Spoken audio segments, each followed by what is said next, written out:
আল্লাহ রাব্বুল আলামিন ছেলে দেন, আল্লাহ তাআলাই মেয়ে দেন।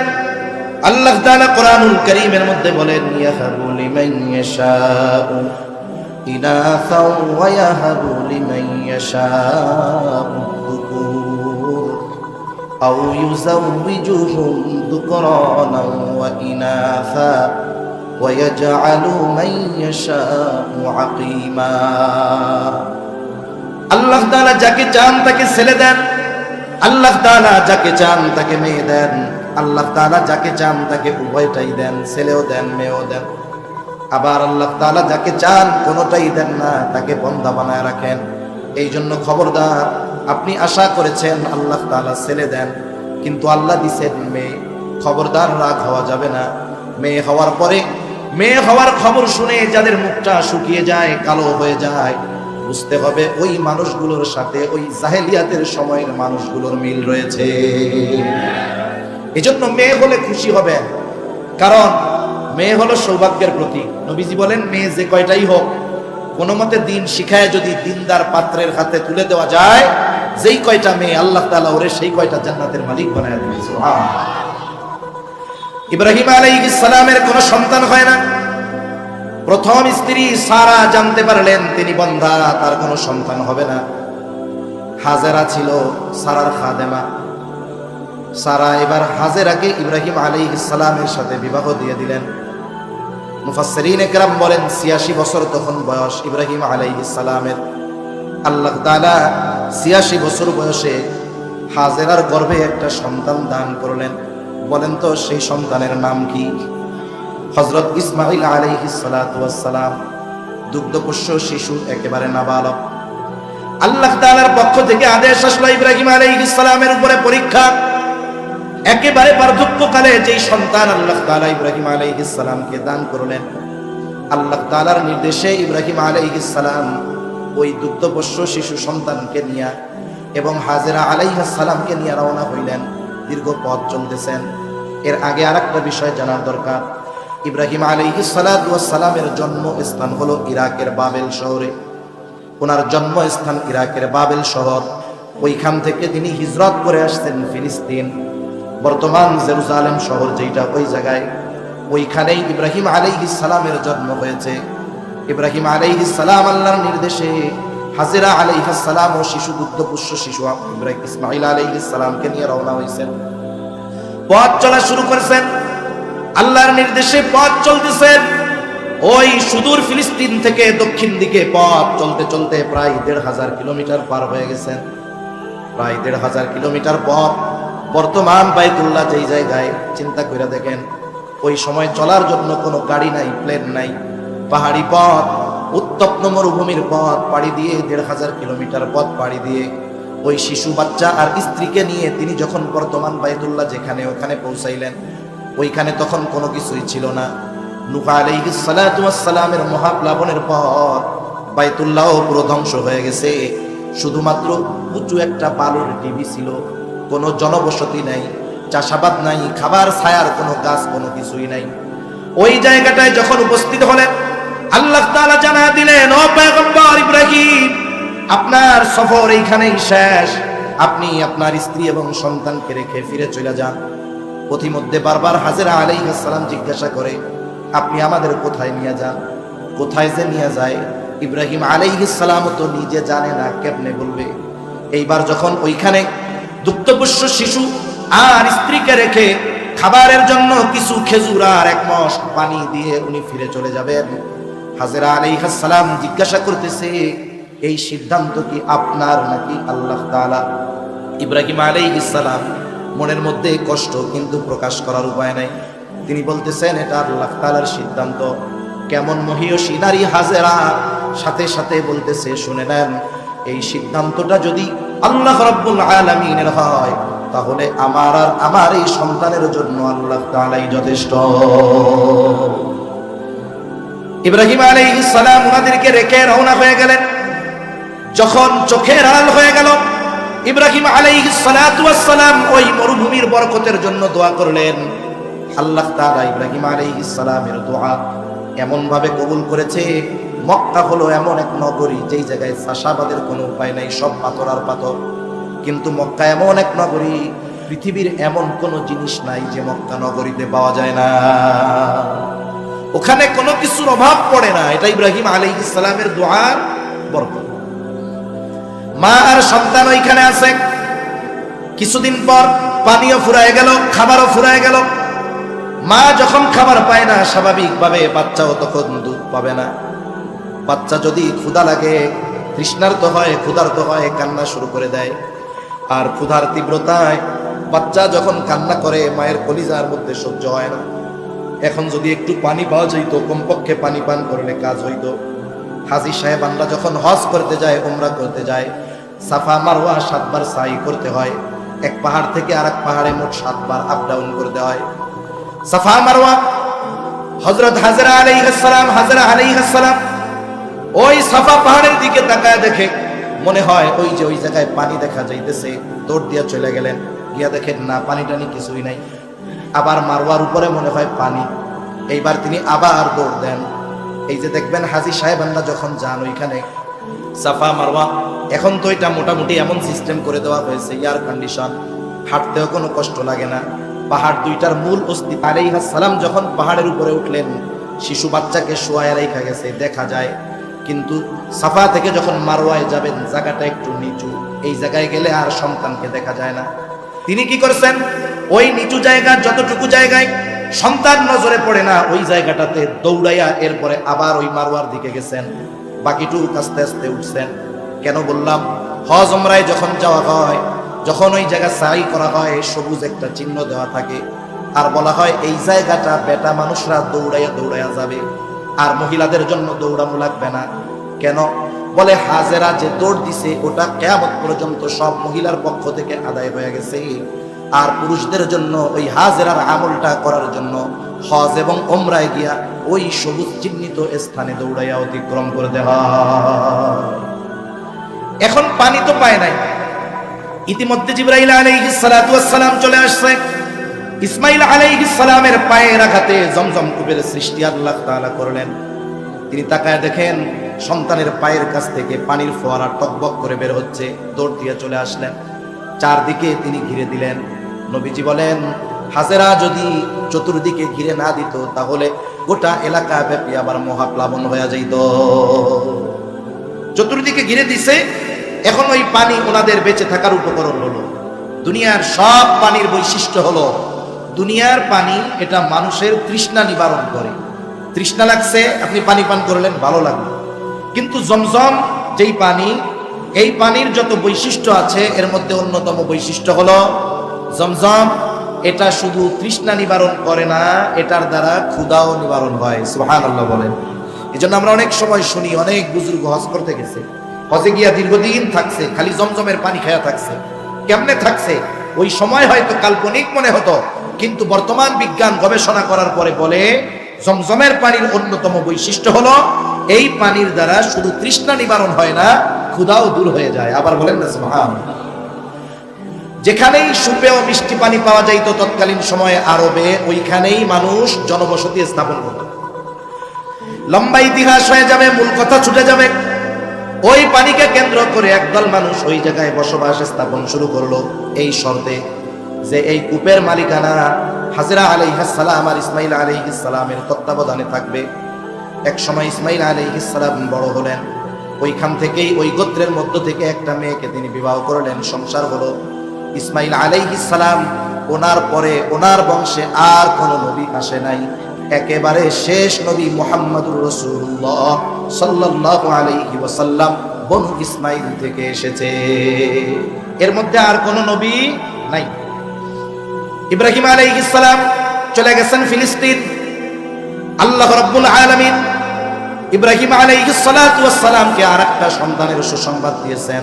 আপনাদের কি জানা আছে ওই সন্তানের নাম কি? হযরত ইসহাক আলাইহিস সালাম। হযরত সারা ছিল বন্ধা, কিন্তু সন্তান কেমনে হবে? যখন ফেরেশতারা আয়েশা ওই সন্তানের খবর জানাইছে যে তোমার তো আরেকটা সন্তান হবে, সারা ওই বেড়ার পাশে দাঁড়ায় দাঁড়ায় শুনতেছে, পর্দার আড়াল থেকে কি বলে, فأقبلت امرأته في سرة فصكت وجهها وقالت عجوز عقيم ক্বালু কাযালিকা ক্বালা রাব্বুক ইন্নাহু হুয়াল হাকীমুল আলীম। সারা জানে আমি তো বান্দা, ভেতর থেকে ফেরেশতারা ইব্রাহিম আলাইহিস সালামরে বলতেছে আপনার আর একটা ছেলে হবে। এখন উনি চিৎকার করে এটা বলে কি বলো, আমি হইলাম বান্দা, আমার ছেলেবেলে কেমনে হবে? ফেরেশতারা জবাব দেয় কেমনে হবে সেটা আল্লাহ ভালো জানে। সুবহানাল্লাহ বলেন। কারণ কি, তিনি হলেন মহাজ্ঞানী, মহাপ্রজ্ঞাময়, তিনি যা চান তাই হয়। আল্লাহ তাআলা ইব্রাহিম আলাইহিস সালামকে আরেক সন্তান দিলেন, এই সন্তানের নাম ইসহাক আলাইহিস সালাম। কি নাম জোরে বলেন? তাহলে ইব্রাহিম আলাইহিস সালামের এক সন্তান ইসমাইল আলাইহিস সালাম। ইসমাইল আলাইহিস সালামের পরে আর কোন নবী নাই, একেবারে শেষ নবী মুহাম্মদুর রাসূলুল্লাহ সাল্লাল্লাহু আলাইহি ওয়াসাল্লাম। আরেক সন্তানের নাম হলো ইসহাক আলাইহিস সালাম। ইসহাক আলাইহিস সালামের সন্তান তিনিও নবী, ওনার নাম হলো ইয়াকুব আলাইহিস সালাম। ইয়াকুব আলাইহিস সালামের আরেক নাম ছিল ইসরাঈল, এখান থেকেই আসছে বনু ইসরাঈল। এই ইয়াকুব আলাইহিস সালাম এনার ছিল 12টা সন্তান। 12 সন্তান, বনু ইসরাঈল মানে ইসরাইলের সন্তান সমূহ। তার মানে ইয়াকুব আলাইহিস সালামের ছিলেন 12টা সন্তান। 12 সন্তানের এক সন্তানের নাম হলো ইউসুফ আলাইহিস সালাম। নাম শুনছেন আপনারা?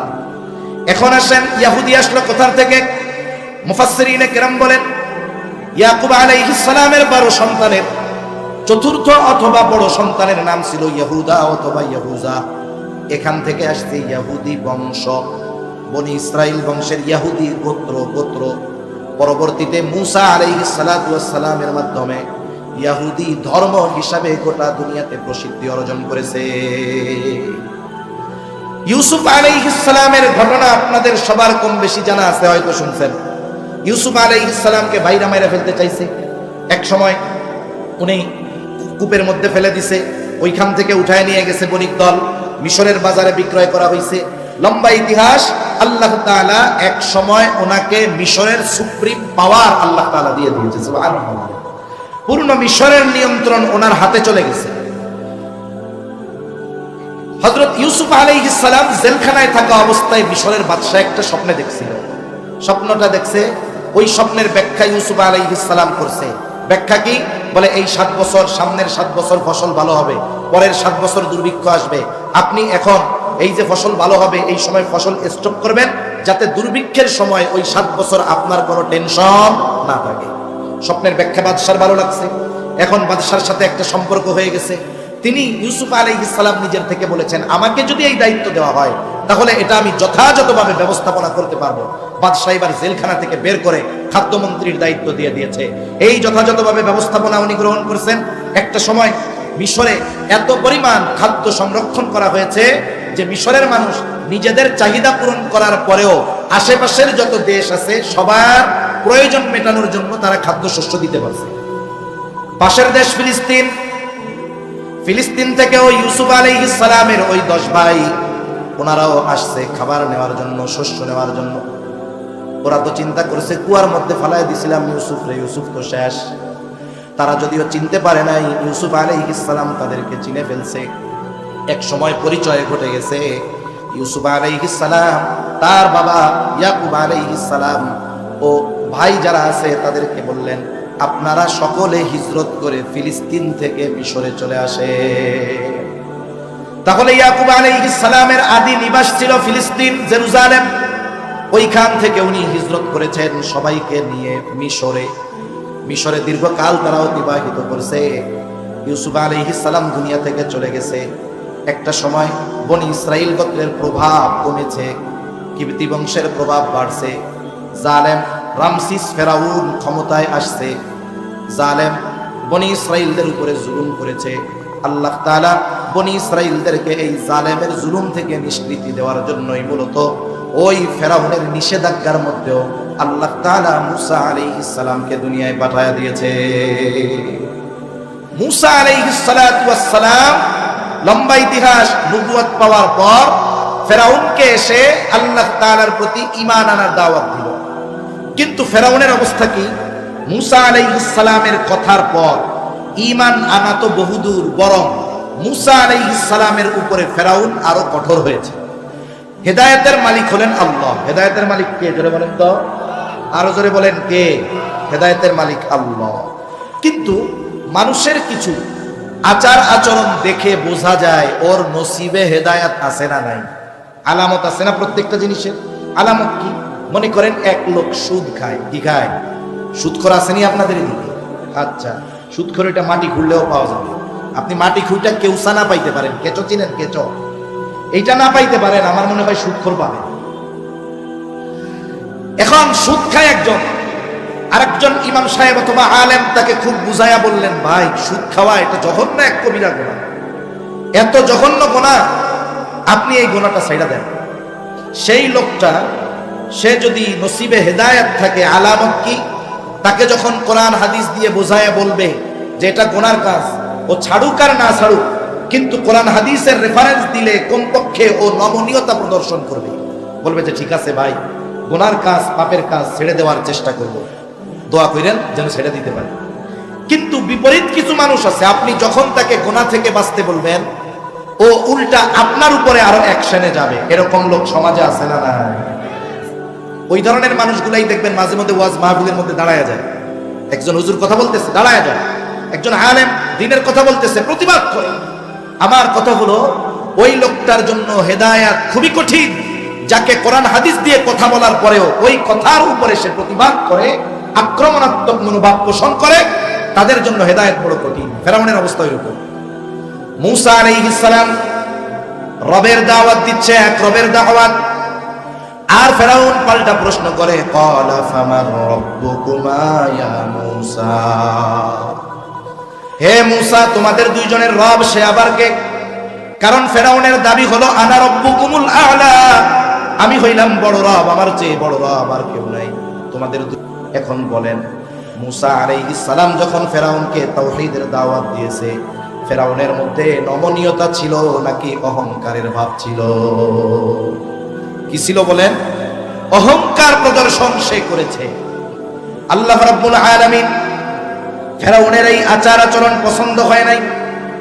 মূসা আলাইহিস সালামকে আল্লাহ তাআলা নির্দেশ দিলেন, ও পয়গম্বর মূসা, আপনি বনি ইসরাইলদেরকে নিয়ে মিশর ছেড়ে চলে যান। আল্লাহ তাআলা চাইলেন, এক নম্বর এই জালেম ফেরাউনের কবল থেকে বনি ইসরাইলদেরকে নিষ্কৃতি দিবেন। দুই নাম্বার, ওই যে শত শত বছর আগে হযরত ইউসুফ আলাইহিস সালামের সময় বনি ইসরাইলরা যখন জেরুজালেম থেকে ফিলিস্তিনে হিজরত করেছিল, তখন মিশরের অবস্থা খুব ভালো ছিল। জেরুজালেম থেকে মিশর যখন তারা হিজরত করেছে, মিশরের অবস্থা তখন ভালো ছিল, কিন্তু ওই সময়টাতে জেরুজালেমের অবস্থা বেশি ভালো ছিল। পৃথিবীর সবচাইতে পুরাতন শহরগুলোর মধ্যে অন্যতম একটি শহর হলো জেরুজালেম। এই শহর কয়েকবার ধ্বংস করে দেওয়া হয়েছে, আল্লাহ তাআলা আবার এই শহরকে জীবিত করেছেন। আর ওই সময়টাতে সবচাইতে বেশি মূল্যবান শহর ছিল জেরুজালেম। জেরুজালেমের জমির দাম ছিল বেশি, জেরুজালেমের জমিন উৎপাদনশীল ছিল বেশি। এই জন্য আল্লাহ তাআলা চাইলেন ফেরাউনের কবল থেকে বনি ইসরাইলদেরকে নিষ্কৃতি দিয়া ওই যে তাদের পিতৃভূমি আদি নিবাস, ওই জেরুজালেমের জমিন আল্লাহ তাআলা তাদের হাতে তুলে দিবেন। এই জন্য মূসা আলাইহিস সালামকে নির্দেশ করলেন, আপনি রাতের বেলায় বনি ইসরাইলদেরকে নিয়ে চলে যান। মূসা আলাইহিস সালাতু ওয়াস সালাম আল্লাহ তাআলার নির্দেশে মূসা আলাইহিস সালাতু ওয়াস সালাম রওনা হয়ে গেলেন। চলতে চলতে বনি ইসরাইলদেরকে নিয়ে তিনি পৌঁছায় গেলেন লোহিত সাগরের পাড়ে। এখনো রাতের আধার কাটে নাই। চিন্তা করতেছে সবাই, দিনের আলো ফুটে উঠবে, সমুদ্র পাড়ি দিয়ে অপর প্রান্তে চলে যাব, জালেম ফেরাউনের হাত থেকে নিষ্কৃতি পেয়ে যাব, নতুন এক সূর্য উদিত হবে। এইবার মূসা আলাইহিস সালাতু ওয়াস সালাম অপেক্ষা করতেছেন কখন দিনের আলো ফুটে উঠে, কখন রাতের আধার কেটে যায়। ইতিমধ্যে ফেরাউনের কাছেও খবর চলে গেছে ফেরাউন মূসা কিন্তু বনি ইসরাইলদেরকে নিয়ে চলে যায়। তাফসীরের মধ্যে আসছে ফেরাউন 6 লক্ষ সশস্ত্র সৈন্য নিয়ে মূসা আলাইহিস সালাম ও বনি ইসরাইলদের পেছনে তিনি দাওয়া করেছেন। এদিক দিয়ে দিনের আলো ফুটে উঠেছে, রাতের আধার কেটে গেছে, একদল আরেক দলকে দেখতে পাইতেছে। আল্লাহ তাআলা সেই কথাও কোরআনুল কারীমের মধ্যে জানায় দিয়ে বলেন, ফালাম্মা তারা আল জামআনি ক্বালা আসহাবু মূসা ইন্না লামুদরাকুন। আল্লাহ তাআলা বলেন, একদল যখন অপর দলকে দেখতে পাইল, ক্বালা আসহাবু মূসা ইন্না লামুদরাকুন, মূসা আলাইহিস সালামের সাথীরা বলে, ও মূসা, আমরা ধরা পড়ে গিয়েছি, আমাদের আর বাঁচার কোনো উপায় নাই। কারণ একদিকে সমুদ্র, তিন দিক দিয়ে ফেরাউন তার সশস্ত্র বাহিনী নিয়ে মুসা আলাইহিস সালামের উপরে আক্রমণ করার চেষ্টা করতেছে। বনি ইসরাইলদের কাছে কোনো অস্ত্র নাই, এই জন্য মুসা আলাইহিস সালামের সাথীরা বলতেছে ইন্না লামুদরাকুন, আমরা তো ধরা পড়ে গিয়েছি। আসলে কিন্তু এখনো ধরা পড়ে নাই। মুসা আলাইহিস সালাতু ওয়াস সালাম বনি ইসরাইলদের নেতা। মনে রাখতে হবে প্রত্যেকটা নবী তার উম্মতের নেতা। মুসা আলাইহিস সালাম বনি ইসরাইলদের নেতা। নেতা যদি বোবা হয়, এই রকম নেতাকে কেউ নেতা মানে না। কি জোরে বলেন? নেতা হইতে হবে এমন ঝিমিয়ে পড়া কর্মীর সামনে যখন নেতা বক্তব্য দিবে, ওই ঝিমিয়ে নেতিয়ে পড়া কর্মীগুলাও পুনরায় প্রাণ সঞ্চালন হয়ে যাবে, তাদের উদ্দীপনা বেড়ে যাবে, আগ্রহ বেড়ে যাবে। মুসা আলাইহিস সালাম দাঁড়ায় গেলেন, বক্তব্য দিচ্ছেন। কি বক্তব্য? ওরা বলে ইন্না লামুদরাকুন, আমরা ধরা পড়ে গিয়েছি। আর মুসা আলাইহিস সালাতু ওয়াস সালাম বলেন কাল্লা, কখনোই নয়। তার মানে এখনো ধরা পড়বো না, পরেও ধরা পড়বো না। প্রশ্ন হইতে পারতো মুসা, ওদের কাছে অস্ত্র আছে, ওদের লোক বলে এর অভাব নাই, আমাদের পার হওয়ার নৌকা নাই, যুদ্ধ করার মতো অস্ত্র নাই, কেমনে ধরা পড়বো না এই কথা বলেন? মুসা আলাইহিস সালাম বলেন ওদের কাছে যা থাকে তা, ইন্না মাইয়া রব্বি, আমাদের সাথে হয়তো অস্ত্র নাই, কিন্তু আমার সাথে যিনি আছেন তিনি কে? আল্লাহ যদি সাথে থাকে, রব যদি সাথে থাকে, শত্রু যত বেশি হোক কাছে হোক, কোনো ভয় আছে? কোনো ভয় নেই। রাসূল আকরাম সাল্লাল্লাহু আলাইহি ওয়াসাল্লাম হিজরতের সফর শুরু করেছেন। মক্কা থেকে যাবেন মদিনা, উত্তর দিক। নবীজি সফর শুরু করেছেন দক্ষিণ দিক। এটা কৌশলগত কারণে। নবীজি সাল্লাল্লাহু আলাইহি ওয়াসাল্লাম সাওর পর্বতের গর্তের মধ্যে 3 দিন আত্মগোপন করে থাকছেন। কয়দিন? কাফেররা এতটা চতুর, এতটা চালাক, খুঁজতে খুঁজতে একেবারে গর্তের গোড়ায় গিয়া পৌঁছায় গেছে। সিরাতের কিতাবের মধ্যে আসছে, আবু বকর সিদ্দিক রাদিয়াল্লাহু তাআলা আনহু বলেন, ওরা আমাদের খুঁজতে খুঁজতে একেবারে গর্তের গোড়ায় চলে আসছে। আমাদেরকে খুঁজতেছে, কথাবার্তা বলতেছে। তারা কি কথা বলে, কে কথা বলে, আমি সব কথা শুনতেছি, সবাইকে চিনতেছি। আবু বকর সিদ্দিক রাদিয়াল্লাহু তাআলা আনহু বলেন, আমাদেরকে পাওয়ার জন্য, দেখার জন্য তাদেরকে দূরে যাওয়া লাগবে না। তারা যদি তাদের নিজেদের পায়ের দিকে তাকায়, আমাদের দেখে ফেলতে পারবে, এত কাছে তারা। এমত অবস্থায় আবু বকর সিদ্দিক রাদিয়াল্লাহু তাআলা আনহু প্রচন্ড ভীত হয়ে গেছে। মানুষ যখন ভয় পায়, মানুষ যখন চিন্তিত থাকে, তার ভয়, এই ভয় এবং তার চিন্তার ছাপ তার চেহারার মধ্যে দেখা যায় কি যায় না? আবু বকর তো নিজের জন্য চিন্তিত নয়, নিজের জীবনের জন্য ভীত নয়। আবু বকর তো নবীজির জন্য চিন্তিত। নবীজি সাল্লাল্লাহু আলাইহি ওয়াসাল্লাম আবু বকর সিদ্দিক রাদিয়াল্লাহু তাআলা আনহুর চেহারা দেখে বুঝা গেছে যে আবু বকর ভয় পাচ্ছে, ভীত। কি বলছে দুইজনে কথাবার্তা, দুনিয়ার কেউ না শুনলেও যিনি শুনেছেন তিনি কে? আল্লাহ তাআলা সূরা তাওবার মধ্যে সেই কথা বলেন, ইযহুমা ফিল গারি ইয ইয়াকুলু লিসাহিবিহি লা তাহজান ইন্নাল্লাহা মা'ানা। নবীজি আবু বকর সিদ্দিক রাদিয়াল্লাহু তাআলা আনহুকে বলতেছে, লা তাহজান, ও আবু বকর ভয় পেও না, চিন্তিত হয়ো না। শত্রু যত কাছে হোক না কেন, এই গুহার মধ্যে তুমি আর আমি দুইজন নয়, তোমার আমার সাথে যিনি আছেন তিনি কে? আরে আল্লাহর নাম জোরে কইলে কি খিদা লাগবে নাকি বেশি? জোরে বলেন, আমাদের সাথে আছে কে? মুসা আলাইহিস সালাম বলেন, ইন্না মাইয়া রব্বি, আমার সাথে আছে কে? তাইলে ফেরাউনের বাহিনী যত বড় হোক, অস্ত্র যত বেশি হোক, ওর সাথে তো রব নাই, আমাদের সাথে রব আছে। রব কি করবে? বলে সায়াহদিন, এখনই পথ দেখা দিবে। আল্লাহ তাআলা পথ দেখা দিলেন।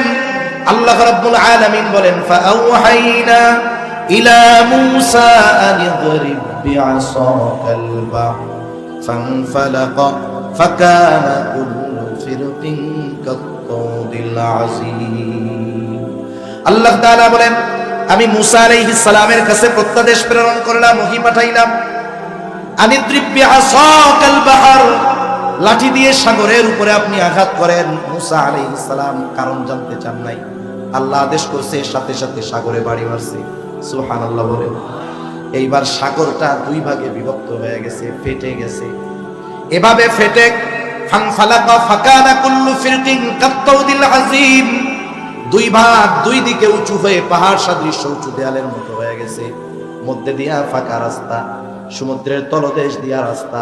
হায়রে, আমরা এখন টানেল দেখে অবাক হয়ে যাই, সমুদ্রের তলদেশ দিয়ে সাবমেরিন কেবল দেখে অবাক হয়ে যাই, টানেল দেখে অবাক হতবাক হয়ে যাই। সেই পঞ্চগড় থেকেও চট্টগ্রাম টানেল দেখতে যায়। হায়রে, আমরা তো টানেল দেখতেছি এখন, আর আল্লাহ তাআলা বনি ইসরাইলদেরকে 5000 বছর আগে আল্লাহ তাআলা সমুদ্রের তলদেশ দিয়া রাস্তা দেখায় দিয়েছে। রাস্তা হয়ে গেছে বনি ইসরাইলের 12টা গোত্র, 12টা শাখা, 12 রাস্তা। আল্লাহ তাআলা কোরআনুল কারীমের মধ্যে বলেন, ওয়াজাওয়াজনা বিবানি ইসরাঈলাল বাহরা ফাআতবাআহুম ফিরআউন বিজুনুদিহি বাগয়ান ওয়া আদওয়া।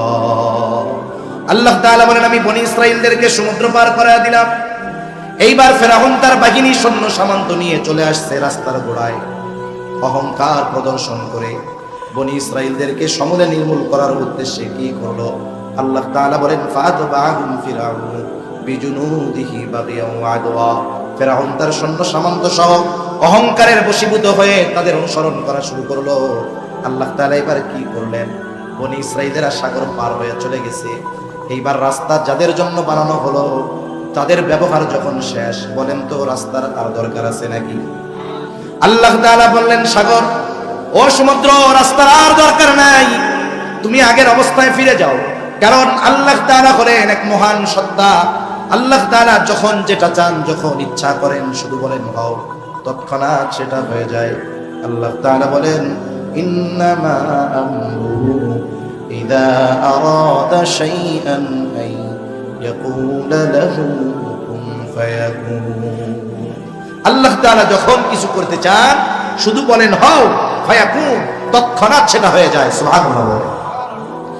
এইবার দুই দিকের পানি একসাথে ফিরআউন আর তার সৈন্য সামন্তর উপরে পড়ছে। ওরা মাছ দরিয়ায়, একটাও নিচের থেকে উপরে আসতে পারে না।